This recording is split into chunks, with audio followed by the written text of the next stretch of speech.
Welcome back to Grumpy Vet Garage. Today we're going to be putting a carbon fiber trunk spoiler on our 2004 E55 AMG.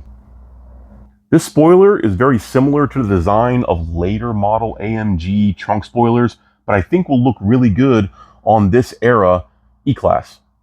I'll leave a link to this particular carbon fiber trunk spoiler in the video description, but any spoiler for the W211 that is installed using 3M tape is going to install the same way as this one. When you buy a trunk spoiler, typically the manufacturer will give you the option whether or not you want to add 3M tape to mount it or whether or not you want to source it yourself. I would encourage you go ahead and just buy the 3M tape from the manufacturer, the one that they recommend. There's a lot of good tapes from 3M, but they're not inexpensive, so you're really not going to save any money by sourcing on your own. So just go ahead and get some tape, but I'll leave a link in the video description for the appropriate tape that you would use, but again, it's not cheap. So I have the spoiler set up here on microfiber just because I didn't want to scratch up the trunk while showing it to you, but the first step to getting ready to install this spoiler is going to be some preparation, some cleaning. Number one is clean the car. However you would want to clean the car, you really just don't want to use anything that's going to put any kind of residues, like you don't want to do a car wax and wash. You really just want to do a basic car wash to clean the car, get debris off of the car. The next step that I did to prep for putting on the spoiler is I went ahead and clay barred the trunk deck lid just to kind of get any contaminants off of the deck lid that might prevent the tape from adhering to the paint as good as we want it to. But after cleaning the deck lid or clay barring like I did, you're still going to need to wipe down the area that you're going to adhere to on the car using either isopropyl alcohol, which can be a little bit aggressive, but it'll work really well. Or I like to use Car Pro Eraser.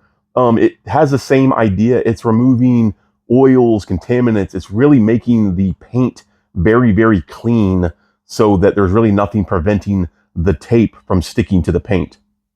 This is also the same product, or you could use isopropyl to wipe down the mating surface of your spoiler. Again, you want to remove any kind of oils or contaminants that's going to prevent the tape from adhering properly. Okay, so I went ahead and spun around the spoiler so you can see. We're going to need to go ahead and put the tape onto the spoiler now that everything is wiped down, the deck lid's wiped down, the spoiler's wiped down, and you'll see this ridge. You do not want to put the tape onto that ridge. You want to put it on the inside of that ridge.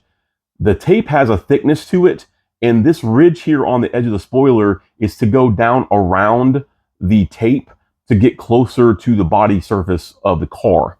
So I'm going to go ahead and put tape on the spoiler off camera. And when I come back, you'll see that I kept it off of this outside line of the spoiler. Okay, so I went ahead and reinstalled the tape. So I have a gap here, and then I have gaps at the end.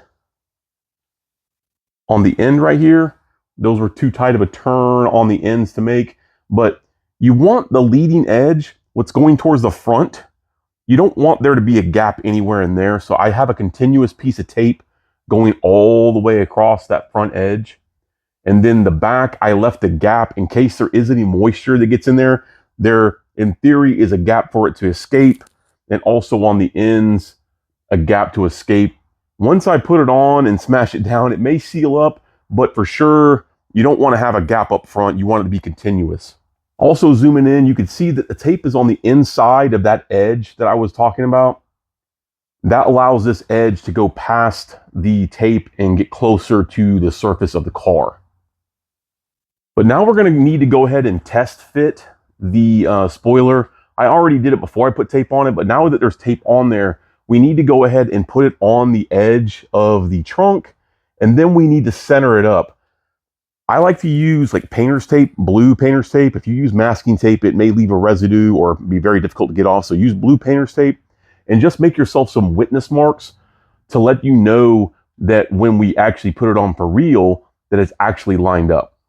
Okay, so using the painter's tape, I put marks to show where the corners are on the deck lid, making sure it's centered. And then I also put tape along the leading edge. I didn't do so much on the trailing edge of the spoiler. You can. The leading edge is going to be what you're going to be seeing as you're putting it on. So that's more important. But these marks help you know that the spoiler is in position and centered on the deck lid. Taking your time here is going to give you a better result in the long run. Okay, so I went ahead and pulled the tails on the end of the tapes to expose some of the adhesive. But as you can see, this one here is in the middle. And so is that one. That one is going to get pulled from the front, but it needs to be pulled first. So this one's going to get pulled first. And then second, third, fourth, and then fifth. You need to make sure to do it in order, because if you pull the adhesive where you're trying to pull from and you trap this in the middle, you won't be able to get the adhesive out. So make sure to number them. I'm going to use painter's tape, make little tags so that I know this particular tail here is number 1. And this tail here is number 2. And then the other ones are kind of inconsequential, but you want to make sure to pull them in order so that you don't mess up the install. Okay, so just so you can see, I have all the tails pulled back. And when you roll it over, you'll see one there. The other ones I didn't label because, again, they're not as important. That one needs to be pulled first. And then over here, the same thing. It's got a number 2. That one has to be second. So the first and second one have to be pulled and not completely removed, but they must be ahead of this one. So this one has to be pulled and this one has to be coming behind it. Okay, so now with everything set up, it's really just put it in place. Now, you don't want to put any downward pressure on the spoiler, on the deck lid, until you know that you have it lined up. So light pressure, there's going to be some mild amount of adhesion, but you want to make sure it's lined up before you start pulling tabs back. But you'll go ahead and roll it over. I think it's best to grab the tips just so you know in the general region where you're going. Okay, I appear to be very close. I may be a little bit too far that way. Okay, a little too far that way. So I need to pull it up and see how it came loose. That's fine. All my other marks look really good. That looks better. That looks really good. Just want to make sure that it's pushed forward, pushed down appropriately.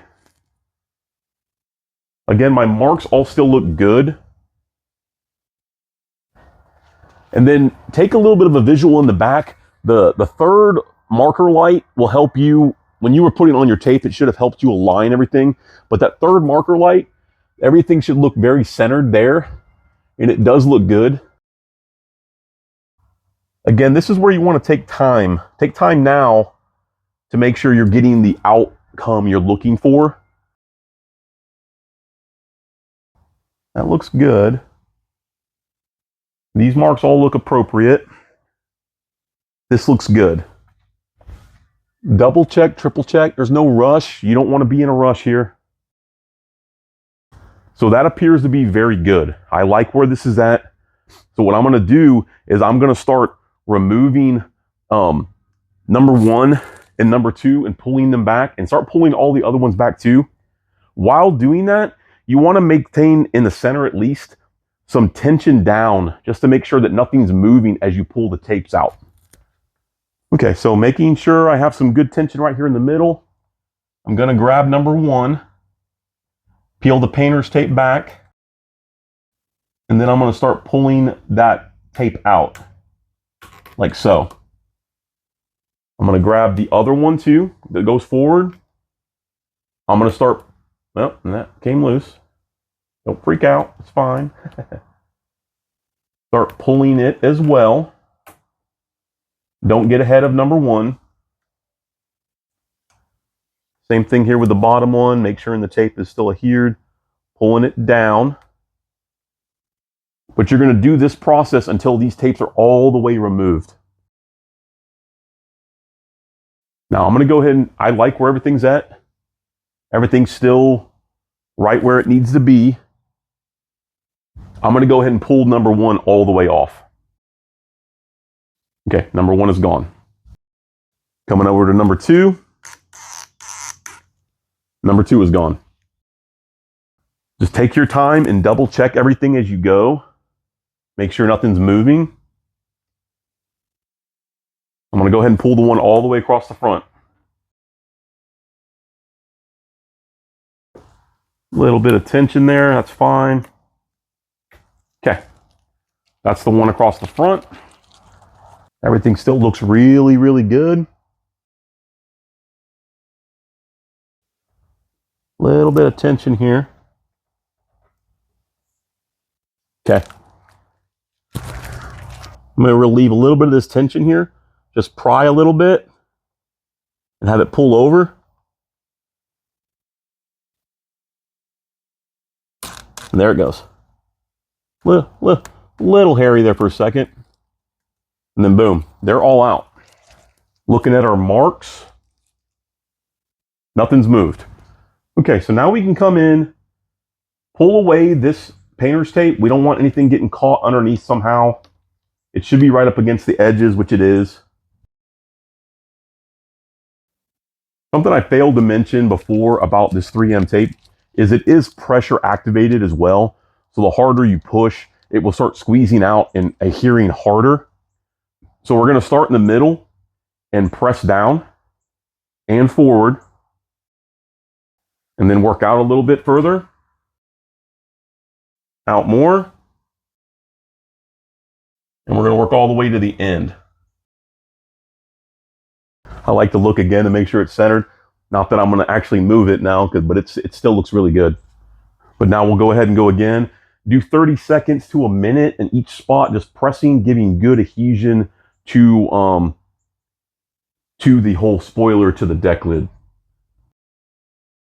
I feel as though like pressing on the ends puts more tension into the middle. And essentially, that's it. I don't see any gaps. It's centered well. Fitment is really good. I don't see any gaps. So we've installed it. It's done. Okay, so coming in here tight. Looks really good. We can see that front edge. Looks really good. It's actually hard to see the lines at times with the black paint and the dark colored carbon, but it looks really, really good.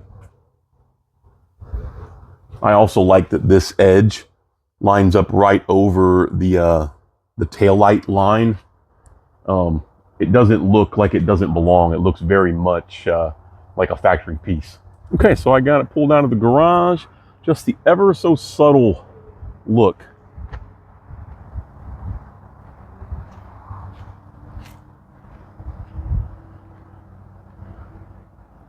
Fits the car very well. I'm quite pleased. And I definitely feel like this install is something you can do in your garage. A little bit of preparation and a little bit of planning, and you can have a really nice result. And before I forget, we went ahead and used either alcohol or, in my case, eraser from CarPro to prep the surface to adhere this spoiler. We need to go ahead and re-protect the paint and the new spoiler. So I'm going to do a ceramic coating, but really, you know, a wax would be good, but you need to go ahead and protect the area that you strip down basically to allow this spoiler to adhere to the deck lid. And again, I'll leave links in the video description for all the supplies and the spoiler so that you can put this on your W211 if you want. And again, if you have any questions or comments about this install or really anything we're doing in Grumpy Vet Garage, go ahead and leave a comment. I really do look forward to reading the comments you send me, so by all means, if you have any questions or comments, let me know. But if you like this kind of content, please consider subscribing to Grumpy Vet Garage, liking this video, sharing this video. To support the channel, we have a Grumpy Vet Garage merch store and affiliate marketing links in the video description. Using those links to make any purchase directly supports the channel. If you want to contact me, you can do so through the comment section of this video or through our Facebook or Instagram page, link in the video description. But as always, thanks for coming and seeing me in my garage. And until next time, have a good one.